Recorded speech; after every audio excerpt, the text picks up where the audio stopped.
నిషిద్ధ కర్మ అన్న దాని జోలికి వెళ్ళి పడిపోయిన పిల్లలు ఎంతమంది ఉన్నారో తెలుసా అండి?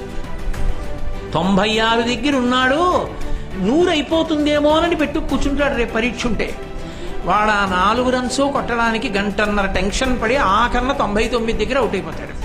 ఆ బాధలో వీడికి ఒక్కటి తలకెక్కదు. ఫీజులు కట్టిన తండ్రి నాశనం అయిపోతాడు పరీక్షకి. ఎందుకని? నిషిద్ధ కర్మ. నీకెందుకప్పుడు? ఆ సమయంలో నీకు టీవీతో పని ఏంటి? చిన్నపిల్లలకి సెల్ ఫోన్ ఎందుకు? 72 మెసేజ్లు ఎందుకు?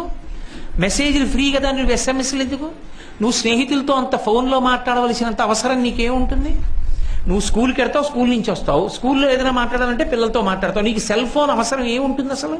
ఎందుకు ఉండాలి పిల్లలకి సెల్ ఫోన్? మోటార్ సైకిల్ పిల్లలు ఎందుకు ఎక్కాలి? పెద్దవాళ్ళు ఎక్కాలి, పిల్లలు ఎందుకు ఎక్కాలి మోటార్ సైకిల్? కర్తవ్యం అకృతం కార్యం సతాం మన్యుబుదీరయేతి. ఏది ఏ సమయంలో ఎవరి దగ్గర ఉండకూడదో అది ఉండడం ప్రమాదానికే దారితీస్తుంది.